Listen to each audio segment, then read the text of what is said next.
about 6:30 in the morning right now. We're about to pour out another 30 yards at the school. We got all the guys here today. Tyler, Eric, Enrique, Luis, Enrique's son, so Enrique Jr. And we're pouring concrete for Steven again.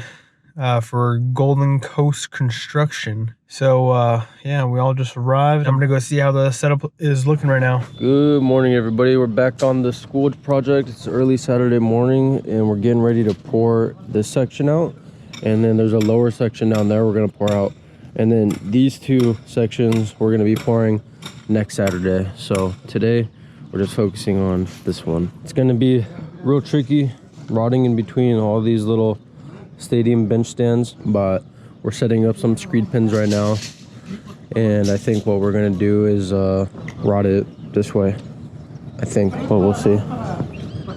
We got, looks like we got number 4 rebar in here, 1 foot on centers. Same thing down here, number 4 rebar, 1 foot on centers. And then we got this big drain right here, and everything has to be perfectly sloped to this drain here, but I don't think we can have more than 2%. So okay, so for this area, the only portion where we can't get 2% is this top section right here. So we pull the string line from there to like this top corner. So this is finished height of concrete. Hey, we'll pour around this, start around this first. Exactly. Yeah, so that concrete, you know, it holds its grade down by going flush onto there. Right, okay. So just double check your slope here. I'm sorry, actually this one's like 5%. It's just it is what it is right there. Yeah. But I'm guessing from the sides. From the sides, from here, we should be totally fine. Okay. And from the back, yeah, we're at like 1. Cool. This is David Odell with Odell Complete Concrete. This is part 2 of a 3-part series. So in part 1, what we did, we poured all these sidewalks.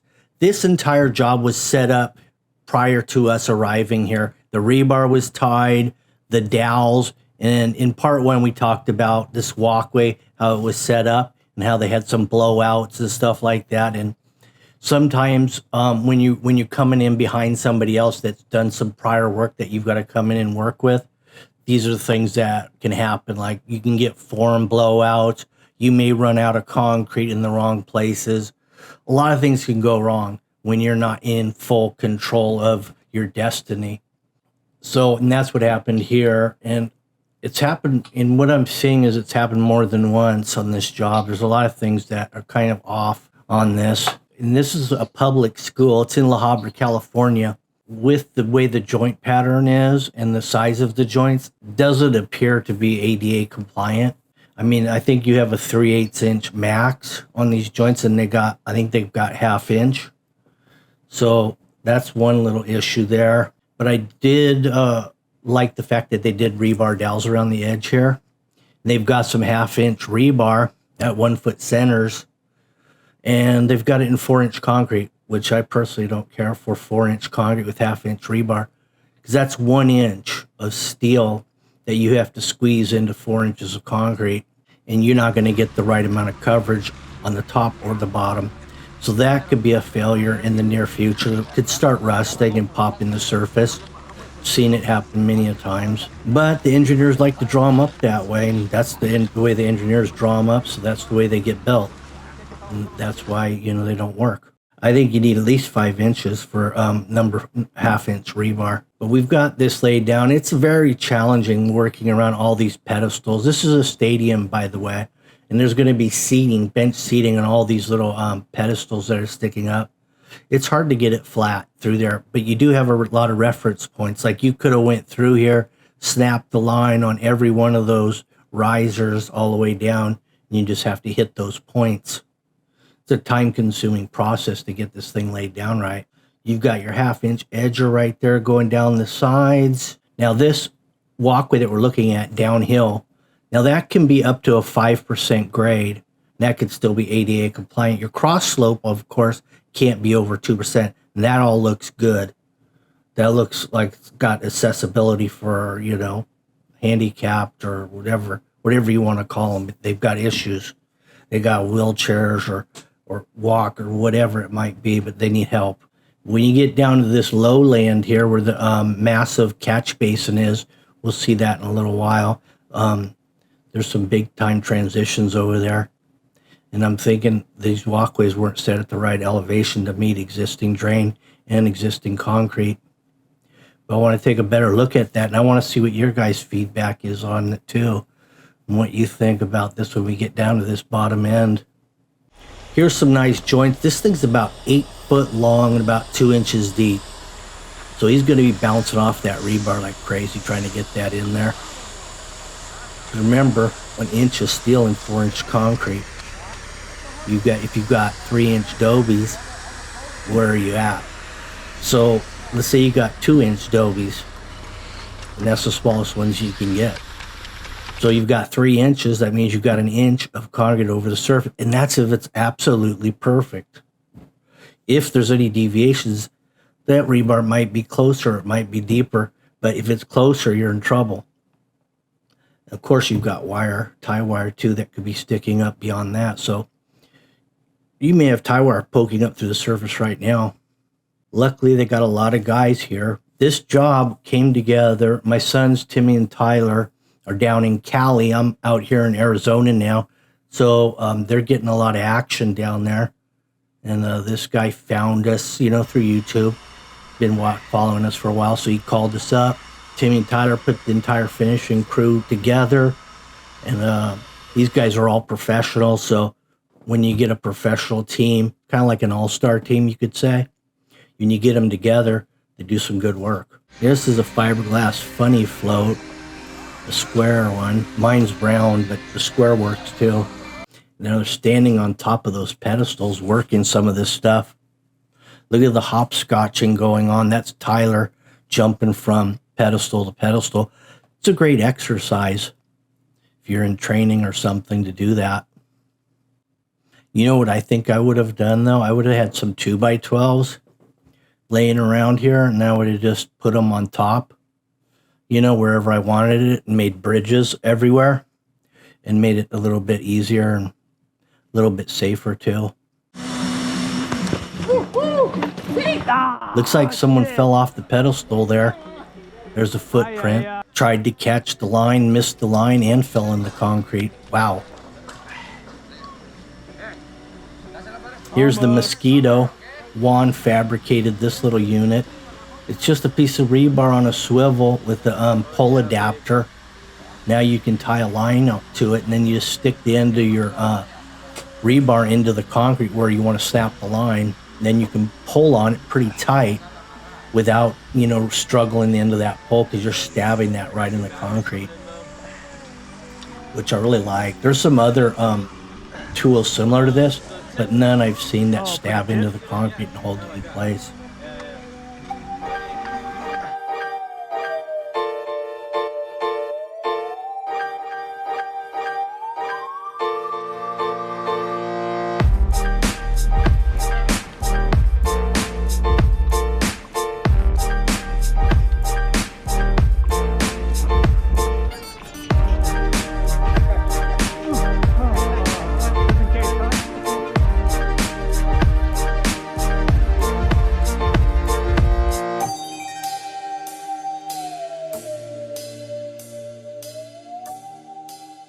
All right, it's kneeboard time. He's not using the sliders, I noticed. He just went out there with the foam padded, plastic lined. Those are nice boards. I've got a pair of those and I never use them. But I love them. I love them for like steps or places where you're gonna be sitting for a while and you got a lot of custom detail to do. That's when I use them. But if I have to keep moving along a slab, then I'll get my sliders. I don't like the idea of stopping, picking it up. It's old school. Picking up your boards when you used to have to cut plywood and you had to grab them, throw it behind you and step back. Sliders took a lot of that out of it and made everything a lot faster. Anyway, I was going to say that, okay, I've trained my sons to do this stuff. They've worked with me for a long time. Now they're doing their own thing. They both have their licenses. And what I've decided to do now is that since I have a large property here in Arizona that can accommodate a lot of people, I'm going to do seminars for people that want to learn this trade. It's similar to going to college, but this is more, aligned to what you want to do. If you're watching these videos and you don't do the work and you want to do the work, then you'd probably want to go to the seminar. You'd probably want to enroll in my seminar to get hands-on experience, because you can watch the videos, you're still not going to really get it until you get dirty. And the dirtier you get, the better you'll become. That's what it's all about, getting your hands, muddy. And you can do that in my seminar. Also, if you're just doing a DIY homeowner project, maybe a shed pad, and you want some information on how to do something, you can always get me on a consultation call, and we can do a Zoom on site, and I can walk you through the whole project. Whether you have plans that you're not sure of, or if you're trying to stage something, the best way to stage it, best way to accomplish whatever mission it is that you're on, I can help you do that. So you can find all that through Odell Complete Concrete on my website. We're doing some different things on there that can help you get through a project, or you can learn how to do this hands-on. And there's your nylon broom. So it looks like this top end's going off pretty quick. That last load down around the catch basin came in pretty late. So they probably had somewhat of a cold joint that they had to blend in down there somewhere, but it broke up the pour for them. It gave them time to get the first load laid down nicely and jointed, and then they had the second one come in. Oh, that one never went all the way through?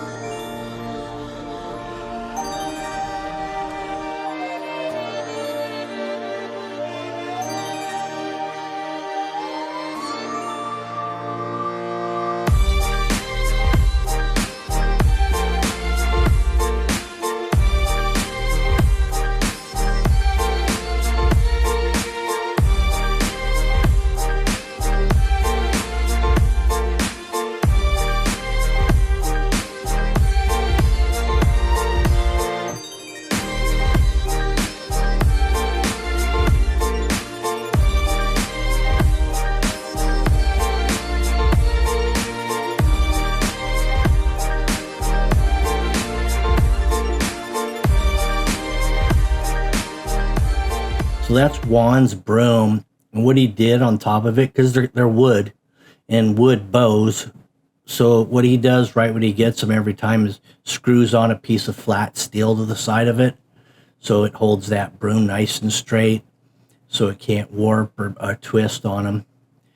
So he'll probably get an extra 6 months use out of it by doing that. Very difficult to broom and make it really uniform, because you have all these posts kind of in the way of just bringing your broom all the way through. Well, once you get the benches going across everything, it's going to really break it up. So you're not going to see everything all at once. So they were out here walking on the concrete, brooming that first section. And now what they've got to do is trowel out. And when they're walking on the concrete to broom, what they do is they put on these oversized shoes that slip right over your shoes that you have on. So now your shoe is probably like a size 16 with those, and it's wider and longer, so you're spanning your weight out, so you're not sinking in the concrete. You can see Juan's wearing them right now. They're just slip-ons. It just spans the weight out, so you're not sinking into the concrete. Really nice thing to have, so you can walk out there and broom it, not leave bird baths all over the place.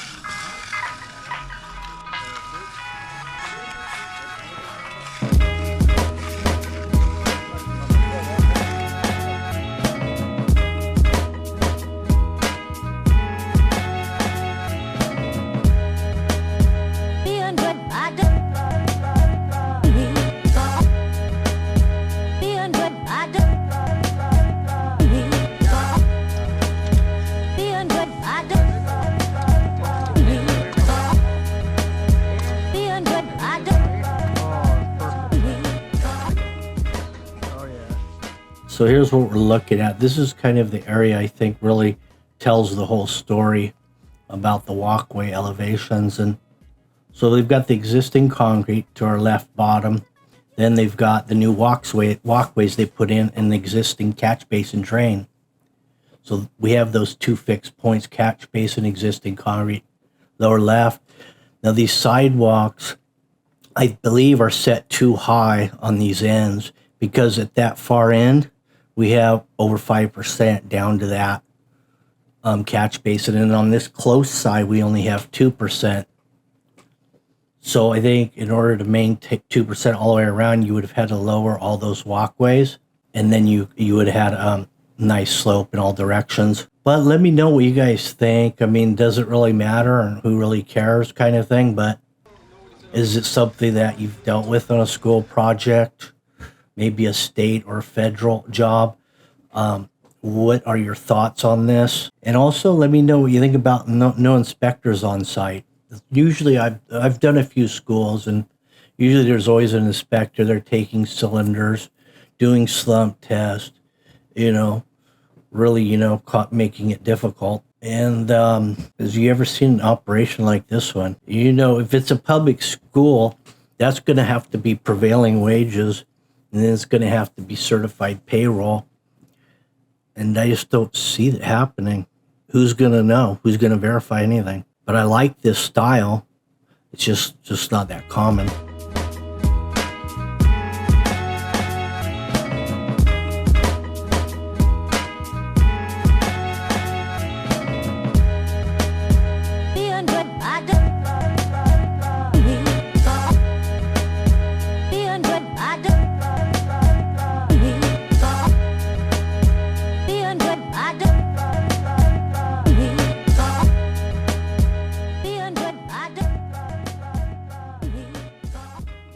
The concrete is really drying sporadically, on this upper end. It's going off really quick.